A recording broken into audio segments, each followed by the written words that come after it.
माफ कीजिएगा, मैं सबील का मुखालिफ नहीं, तबर्रुक है हुसैन का, बटना चाहिए, लेकिन रुक के बताइए पानी वो है जिसे हुसैन ने मुंह मोड़ के देखा तक नहीं, जो सबसे ज्यादा 10 मुहर्रम में हम बांट रहे हैं, पानी वो है जिसे हुसैन ने मुड़ के देखा ही नहीं, और कुरान वो है जिसे नेज़े पे चढ़ के भी सुनाया है। अब इसी चीज को देखें, कौम पानी में डूब गई और सजदे भूल गई, कौम शरबत में डूब गई और तिलावत भूल गई। मैं ये नहीं कहता सबील ना बांटो, मैं ये भी नहीं कहता हलीम ना बनाओ, बनाओ, लेकिन जानते हो बनाने वाला दोपहर तक मेहनत करे और खुद भी मस्जिद में जाए और सबील हुसैन के नाम का हो, हलीम हुसैन के नाम का हो, खाने वाले सारे जुहर की नमाज पढ़ के आए हो। कहने लगा हूं अल्लाह करे ये हजम हो जाए। बड़ी कड़वी बात है, अरबाब मिंबर की दुआएं चाहूंगा, हिम्मत कर रहा हूं। 1 मुहर्रम से लेकर 10 मुहर्रम तक हम लोगों ने सफर किए हैं, कई राहों में गुजरे हैं, और 10 मुहर्रम में जो नतीजा सामने आया वो बयान से बाहर है। कई जगह पे रोड जाम कर दिए गए क्योंकि लोगों ने बड़े बड़े ढोल गलों में लटका रखे थे, पैरों में जूतियां नहीं, सर पे टोपियां नहीं, मुंह पर वुजू के नाम से एक कतरा पानी का नहीं गया होगा, और ढोल बजा करके सबसे बड़ा हुसैनी का दावा, हुसैनी होने का दावा कर रहे थे। सिर्फ एक सवाल करना चाहता हूं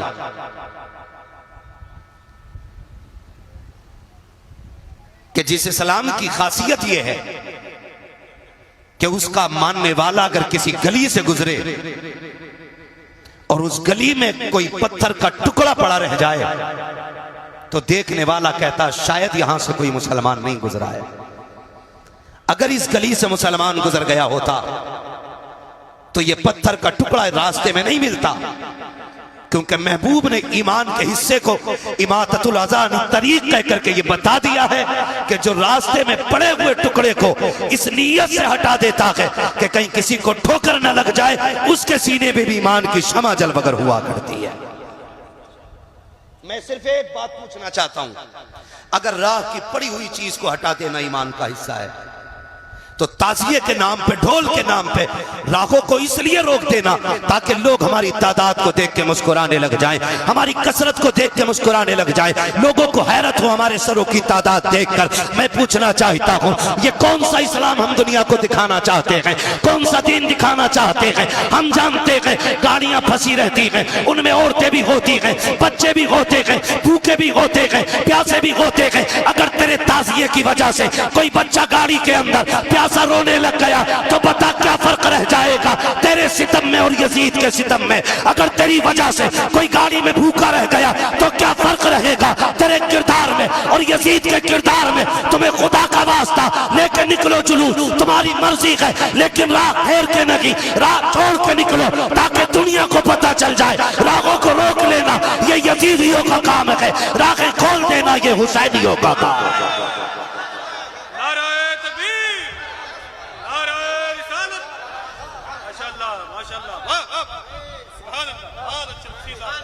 भाई माफ कीजिएगा, बातें मेरी कड़वी हैं, लेकिन किरदार जो है ना हमारी निस्बतों का पता देता है, निस्बतों का पता देता है।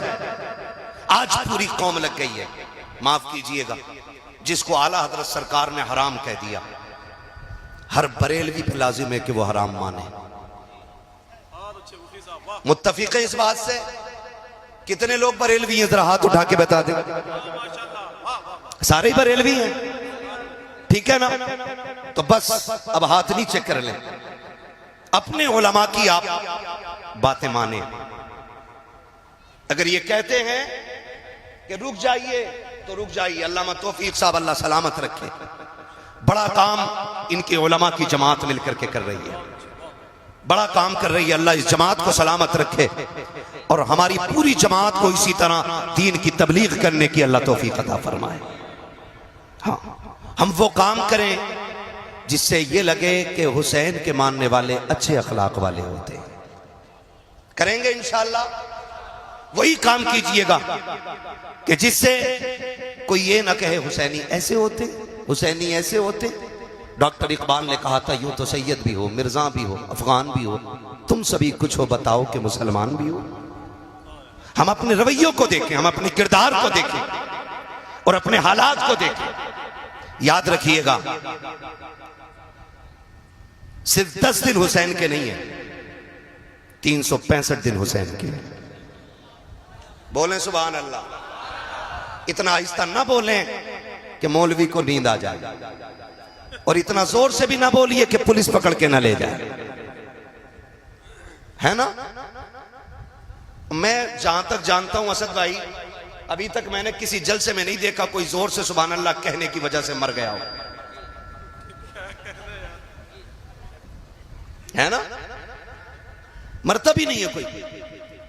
अगर डर ना हो मौत का तो फिर बोले या हुसैन। क्या बात है नौजवानों, आज इतना गला खोल के हुसैन का नाम लें कि आवाज बैठ जाए, ताकि कल सुबह उठें तो चाय इशारे से मांगे।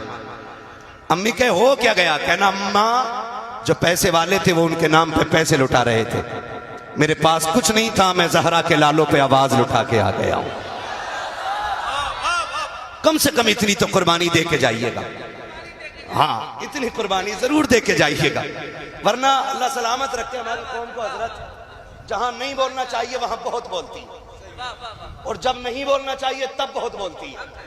अभी पूरा स्टेज खड़े होकर छुपा रहा था, चुप जाओ भाई चुप जाओ, लेकिन चुप ही नहीं रहे थे। एक बंदा बता दो जो यहां बैठ के मिंबर पे उसने ये नहीं कहा हो बोलो। पहले ऐलान से लेकर के मेरे नाम तक सबने कहा बोलो बोलो बोलो, लेकिन हम बोलने को तैयार नहीं, कहीं बिजली का बिल ज्यादा ना आ जाए। हम उस उत्तर प्रदेश में रहते हैं जहां पे सांस लेने का भी बिल देना पड़ रहा है।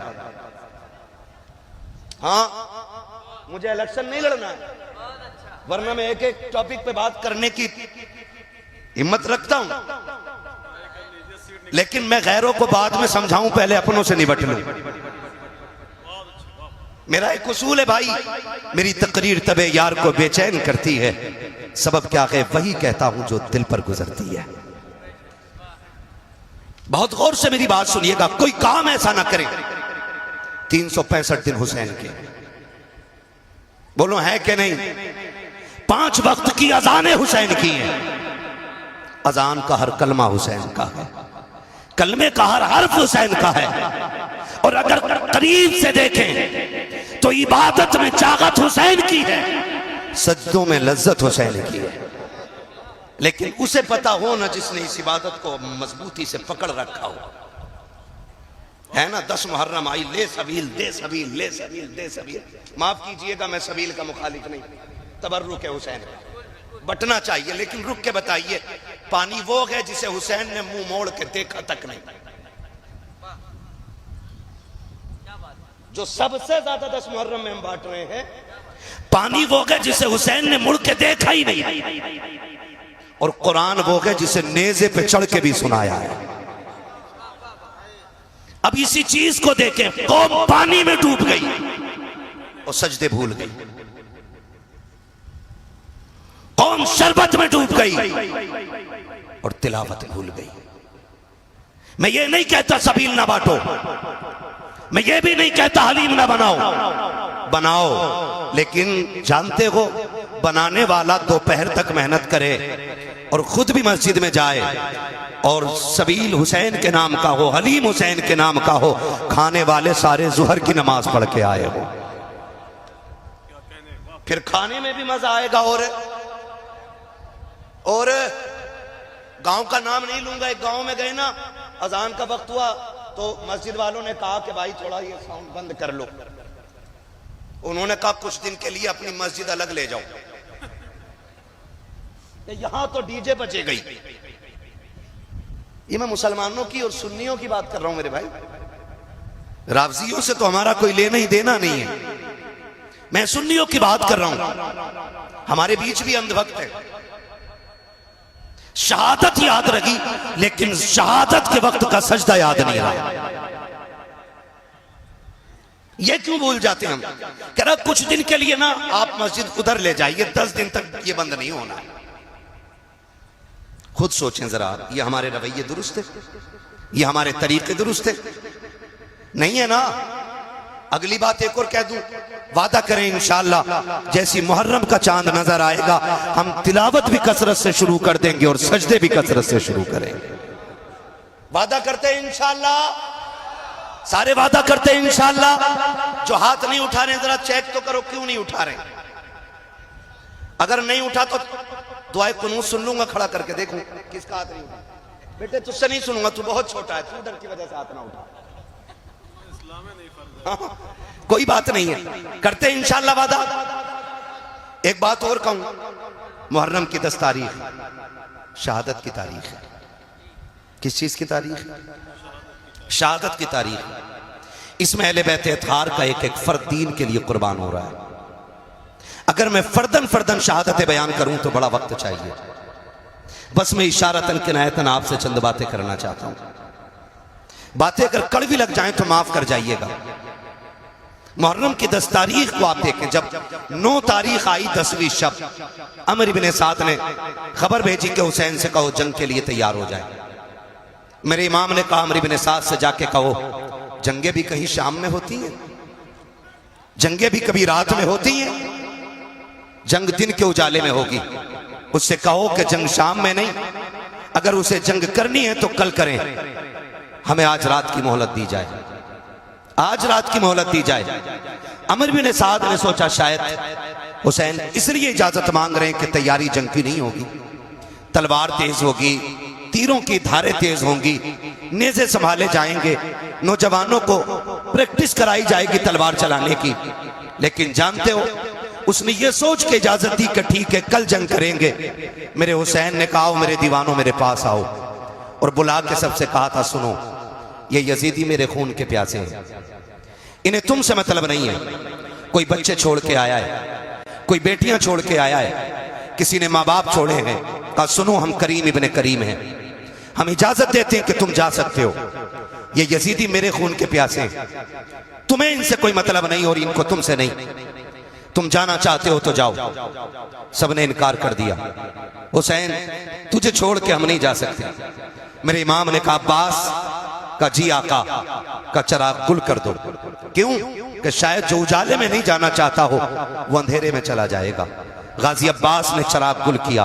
और लोगों तुम्हें मोहब्बतों का वास्ता है, मोहब्बतें इस तरह निभाई जाती हैं, रिश्ते इस तरह निभाए जाते हैं, और इस तरह से अहद पैमान और वफा के वादे निभाए जाते हैं। मेरे हुसैन ने ना हालत जब चिराग बुझ गया, थोड़ी देर के बाद का अब्बास का जी आका का आप जरा चिराग रोशन करो।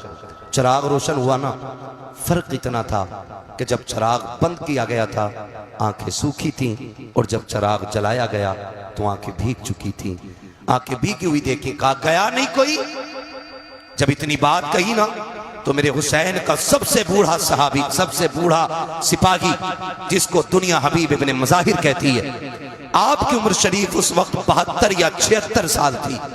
आपकी कमर झुकी हुई थी, आप अपनी जगह से उठे, तलवार निकाली, आका हुसैन के कदमों में रखी और रख के कहते हुसैन अगर आपको यह लगता है कि मेरी सफेद दाढ़ी देख करके लोग आपकी जमात को कमजोर समझेंगे तो हुसैन वापस न भेज, रही मेरी तलवार ये, इससे मेरा सर कलम कर दे।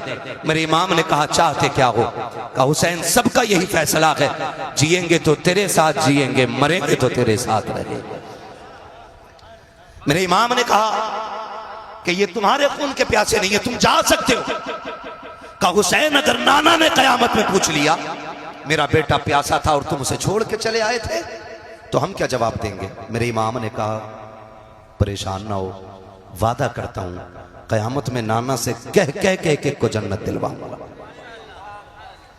कह कह के एक एक को नाना से जन्नत दिलवाऊंगा। कहा हुसैन हमें जाना ही नहीं है। फिर मेरे इमाम ने कहा फिर जाओ इबादत करो, हो सकता है अब ये जिंदगी की आखिरी रात हो, अब इससे बड़ी रात शायद हमें इबादत के लिए न मिल सके। ये बात मेरे इमाम ने कही। फिर हर खेमे में सजदा भी हो रहे थे, तिलावत भी हो रही है, किसी को जान की परवाह न की, किसी को खानदान की परवाह न की, किसी को अहलो अयाल की परवाह न की। सारी कौम जितने भी सिपाही हैं, पूरा काफिला अल्लाह की इबादत में लग जाता है। किसी का सजदे में सर है, किसी के लबों पे तिलावत कुरान है।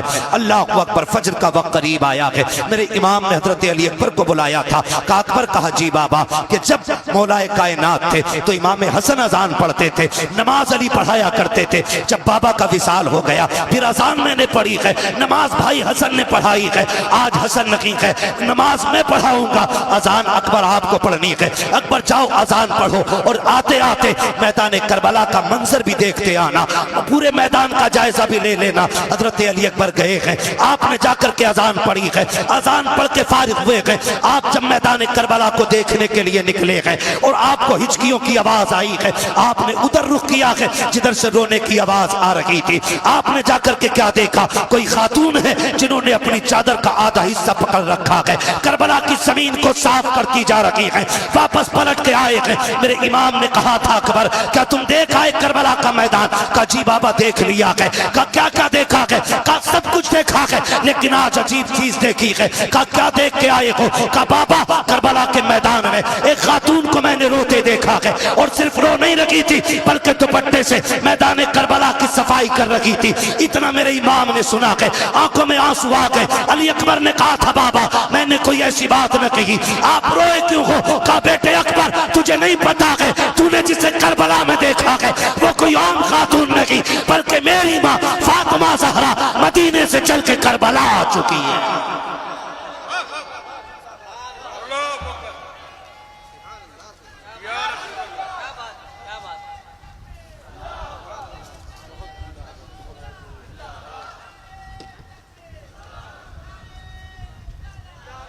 जवाब नहीं, जवाब दीजिए माशाअल्लाह।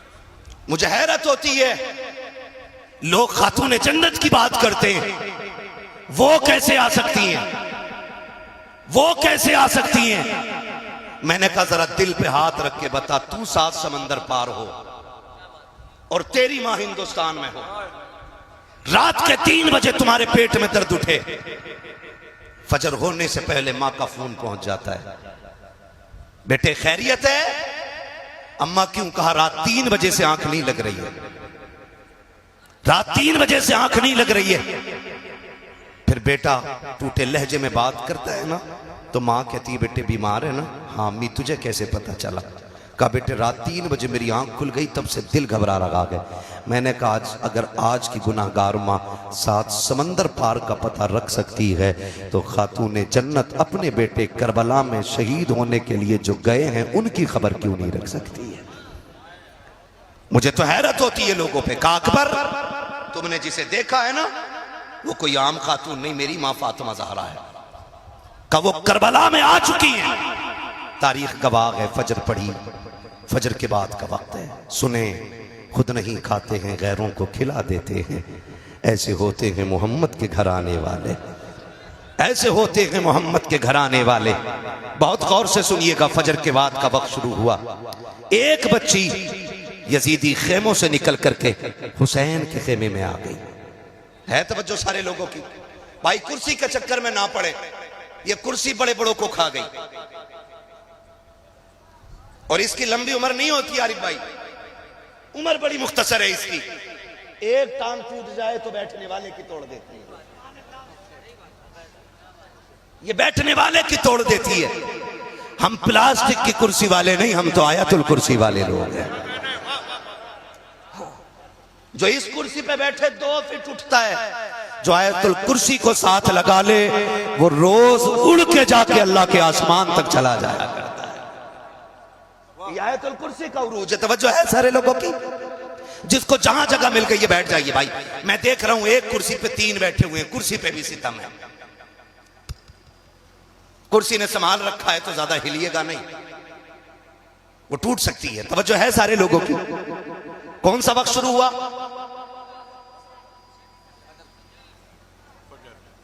फजर की नमाज तो हो गई, फजर के बाद का वक्त शुरू हुआ। अमर बिन साद के लश्कर से एक बच्ची निकल के हुसैन के खेमे में आई। वो बच्ची टहल रही थी, सैयदा ज़ैनब की नजर पड़ गई। जानते हो ज़ैनब कौन है? ज़ैनब वो है जिसने कम उम्र में सबसे पहले कुरान हिफ्ज किया है। हाँ, ज़ैनब वो है जो कूफे की शाहराहों पर, कूफे की गलियों में, कूफे की जमीन पर कुरान की तफसीर बयान करती रह गई है। और मुझे तो बात समझ में ही नहीं आती है, हमारी कौम ने समझा क्या है करबला को। हुसैन जवान होकर के सीधे करबला नहीं गए। हुसैन वो गए जिसने 25 साल रियाजुल जन्ना में बैठ करके लोगों को हुजूर की हदीसें पढ़ाई है। 25 साल तक मेरा इमाम रियाजुल जन्ना में बैठ करके हुजूर की हदीसें पढ़ाता रहा है। और आज मेरी कौम का हाल यह है कि अपना बाप मरने लगता है, बेटे को सूरे फातिहा पढ़ने की तौफीक नहीं होती है, बाप की सांसें अटकने लगती है, तब कुरान वाला तलाश करने जाया करते हैं। कहने को पक्के हुसैनी है लेकिन सही से सूरे इखलास भी याद नहीं है। हाथ जोड़ के तुम्हें खुदा का वास्ता दे के कहता हूँ, और लोगों खुदा के वास्ते आने वाले मुहर्रम से पहले भले डेग बने या ना बने, सबील के लिए पानी का इंतजाम हो या ना हो, हर नौजवान जिसे कुरान ना आता हो इतना कुरान जरूर सीख ले ताकि 1000 मरतबा सूरे फातिहा पढ़ के 10 मुहर्रम को मुसल्ला बिछा के हुसैन से कहे, आका आपने नेज़े पे कुरान पढ़ के सुनाया है, मैं मुसल्ले पे बैठ के सूरे फातिहा सुनाने आ गया।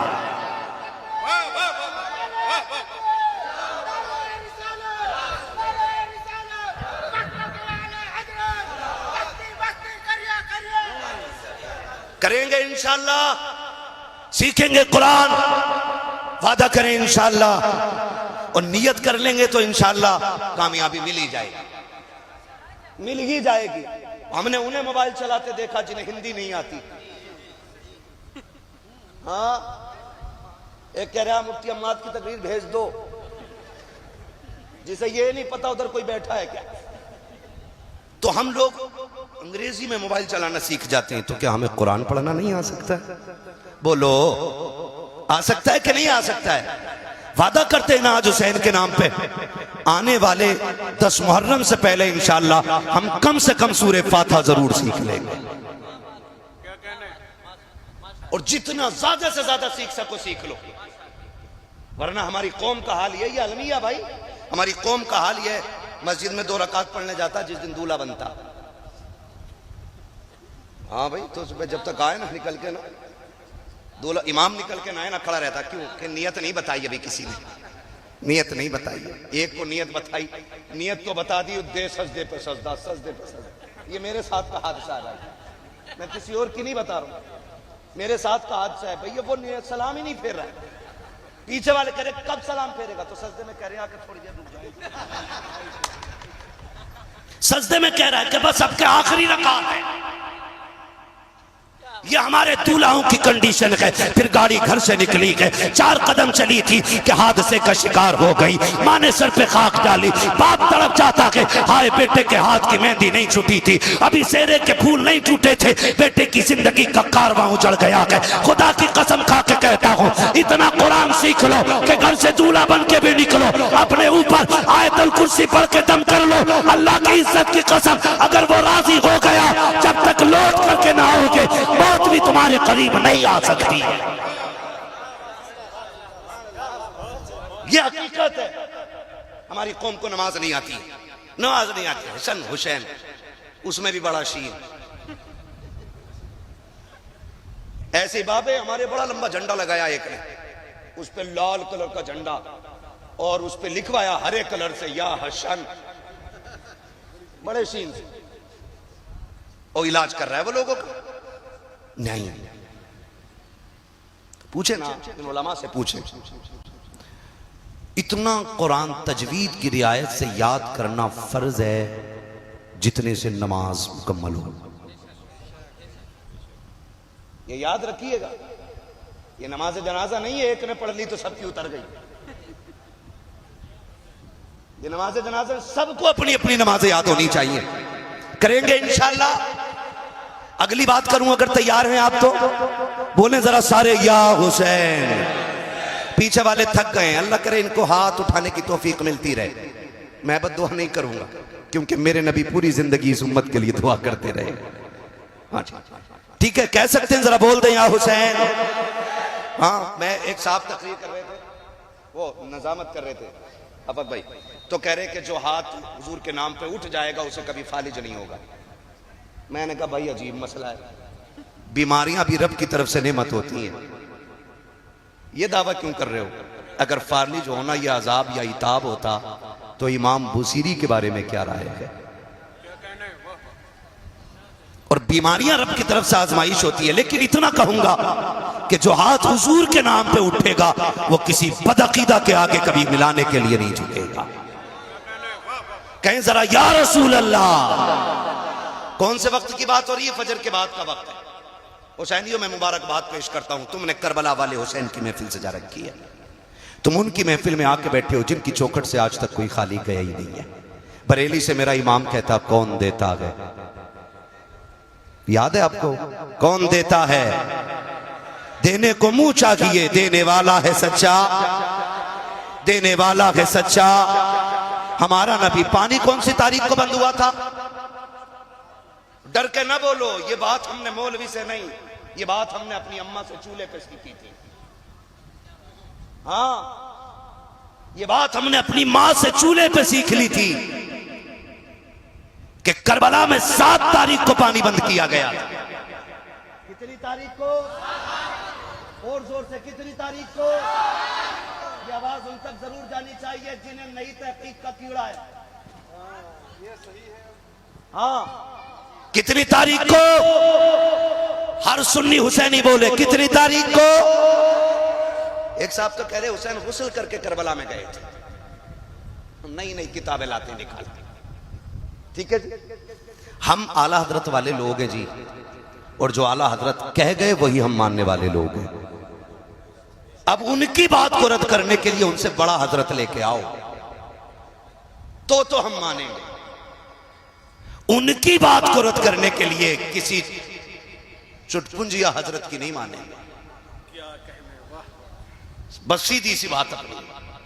जब मेरा इमाम लिखता है कि हुसैन 3 दिन के भूखे प्यासे करबला में शहीद किए गए, तो गोया इमाम ने कहा कि वो भूखे भी थे और प्यासे भी थे।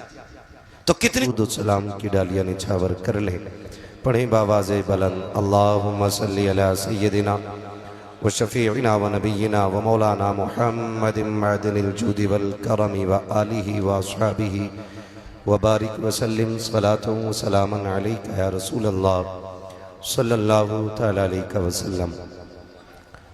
मैं सबसे पहले मुबारकबाद पेश करता हूँ सोनू भाई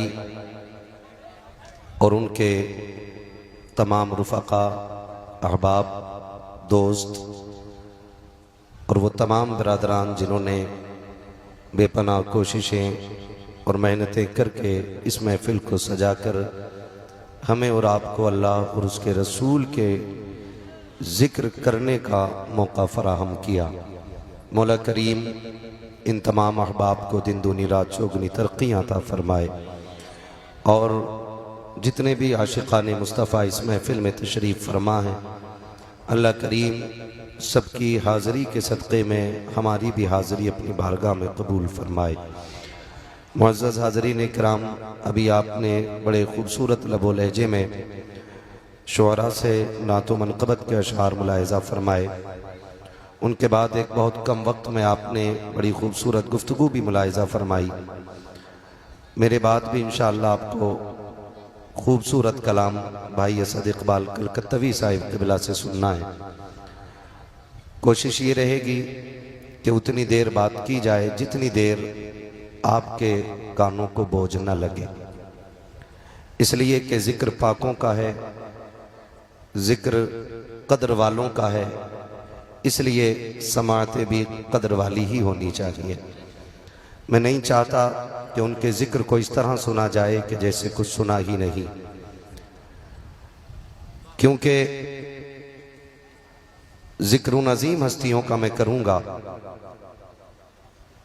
कि जिनका तारुफ बरेली के इमाम ने इस तरह कराया कि सुबह तैबा में हुई बट्टा है बाड़ा नूर का, सदका लेने नूर का आया है तारा नूर का, मैं गदा तू बादशाह भर दे प्याला नूर का, नूर की सरकार, नूर दिन दूना तेरा दे डाल सदका नूर का, तेरी नस्ल पाक में है बच्चा बच्चा नूर का, तू है ऐने नूर तेरा सब घराना नूर का, तू है ऐने नूर तेरा सब घराना नूर का। मुअज़्ज़ज़ हाज़रीन इकराम, दिली मुबारकबाद में यूँ भी पेश करूँगा कि आपने मुहर्रमुल हराम के इस मुबारक महीने की अजीम कुर्बानी का यूँ एहतराम किया कि ना कोई तमाशा करके, ना कोई ढोल की महफिल लगाकर, ना कोई बाजे गाजे की रस्में सीधी करके यहाँ महफिल लगाई, बल्कि एक महफिल इसलिए सजाई है ताकि हम करबला वालों का भी जिक्र सुन सके, साथ में मदीने वालों का भी जिक्र सुन सके। और ये सबसे बड़ी बात है कि हम अपने असलाफ का जिक्र इसलिए करते हैं ताकि उनकी ज़िंदगी से हमें जीने का शऊर हासिल हो जाए। हम अपने बुज़ुर्गों की बातें इसलिए करते हैं ताकि अपनी ज़िंदगी को उनकी ज़िंदगी में ढालने की कोशिश करें, वरना सिर्फ वाक़यात सुनाना मकसूद नहीं होता है। वाक़या सुना और अनसुना कर दिया, इससे कोई बेहतर नतीजा नहीं निकलने वाला। मज़ा तो तब है कि जब उनकी ज़िंदगी के साँचे में अपनी ज़िंदगी को ढालने की कोशिश की जाए। नक़ीब अहले सुन्नत भाई आफाक रज़ा मुशाहिदी साहिब क़िबला बेहद मेहनत कर रहे थे कि बोलें बोलें बोलें बोलें, तो कई लोग मजबूरी में हाथ उठा रहे थे। मैं पहले ही एक बात कह दूं, कोई उनके नाम पे मजबूरी में हाथ ना उठाए, भले ही पूरा उठ के यहाँ से चला जाए। यहाँ सिर्फ वो बैठे कि जो मेरे लिए ना आया हो, असद भाई के लिए ना आया हो, आफाक भाई के लिए ना आया हो, सैफ रज़ा के लिए ना आया हो, शमीर रज़ा के लिए ना आया हो। यहाँ वो बैठे जो सिर्फ मदीने वाले मुस्तफ़ा के लिए आया हो। ये याद रखिएगा, वरना ये उसूल बना लें और ये अपनी ज़िंदगी का अपनी ज़िंदगी का वजीफ़ा भी इसी को कर लें और उठते बैठते यही कहा करें, जब तक बिके न थे तो कोई पूछता न था, जब तक बिके न थे तो कोई पूछता न था, तुमने खरीद कर हमें अनमोल कर दिया। अजीज़ान मिल्लत इस्लामिया, मैं इस मौके को गनीमत समझता हूँ और मैं सोच रहा हूँ लोहा गर्म है तो चोट मार ही देनी चाहिए, क्योंकि हजारों की तादाद में बातें सुनने वाले लोग रोज रोज नहीं मिलेंगे। आज है तो मैं बात कह जाऊं, और मैं ये पूरी जिम्मेदारी के साथ कह रहा हूं, अगर मैं अपने बाप की बात करूं तो गरेबान पकड़ के मिंबर से उठा देना, और बात रसूल पाक की हो तो एक एक बंदा इस बात को सीने पे नोट करके लेकर के जाए। मैं बड़ी शर्मिंदगी के साथ ये कह रहा हूं कि हम उस कौम को परवान चढ़ा रहे हैं जिसमें से 30% हमारी कौम को अभी जलसों में बैठने का दब नहीं आया है। बुरा ना मानिएगा, ये मत सोचिए हम ही आए और हम ही को डांट पड़ गई। हमारी कौम के 30% नौजवानों को अभी जलसों में बैठने की भी तमीज नहीं। अगर गलत कह रहा हूं अंदाजा लगा लें, मेरे 30% मैंने कहा, लगभग 35% से ज्यादा लोगों के सरों पे टोपियां नहीं है। ये एक बहुत बड़ा अलमिया है, इसे हल्के में मत लेना। हम 70 सालों में अभी तक अपनी कौम को टोपियों का शौक नहीं दिला पाए, और हमें एक बीमारी लग गई है कि दुनिया हमें सबसे ऊंचा मान ले, हमारे परचम लहराएं। मैं तो खुद से भी कभी कभी मुखातब हो के कहता हूं, कभी इतराने की जरूरत नहीं है। परचम कायनात में सिर्फ अल्लाह और उसके रसूल का बुलंद रहेगा। बाकी कायनात की हकीकत यह है कि हुए नामवर बेनिशां कैसे कैसे, जमी खा गई आसमां कैसे कैसे। मेरी कौम के नौजवानों, आप इमाम अली मकाम की महफिल में आके बैठे हैं, याद रखिएगा आज के बाद किसी भी जलसे में जाओ ना तो नंगे सर न जाना, इसलिए कि दुनिया की महफिल में बैठने का मतलब और होता है और हुसैन की महफिल में बैठने का मतलब और होता है। ये ख्याल रखिएगा कि जब उनकी महफिल में जाया करो तो टोपियां लगा लिया करो, ताकि ये पता चले कि ये कौम हुसैन की महफिल में बैठने के लिए जा रही है। मैं अक्सर ये देखता हूं जलसों में कि जिस बस्ती में जलसे होते हैं उस बस्ती के नौजवान गांव के बाहर घूमते होते हैं, और बाहर के लोग आकर के उस बस्ती के जलसे को आबाद करते होते। तो मैं कभी कभी सोचता हूं इन्हें क्या हो गया, फिर कभी खुद ये सवाल का जवाब मुझे मिलता है और मेरे जहन की यूं समझे कि इस तरह से मेरी जहन साजी की जाती है, गोया कोई पीछे से थपकी दे के कहता है कि महबूब की महफिल को महबूब सजाते हैं। ये जो गलियों में टहल लगे इन पे एतराज न कर, ये जो आज भी शहर के बाहर निकल आए हैं इन पे एतराज न कर। हकीकत ये है कि महबूब की महफिल को महबूब सजाते हैं, आते हैं वही जिनको सरकार बुलाते हैं। अगर कोई इतनी अजीम महफिल में नहीं आके बैठा ना, मुझे कोई एतराज नहीं है, मुझे कोई शिकायत नहीं है। उस बंदे को सोचना चाहिए कौन सी गलती कर बैठा हूं जो आज भी अली के बेटों ने अपनी महफिल में बैठने की जगह नहीं दी है। ये ख्याल कीजिएगा। अगली बात जो मैं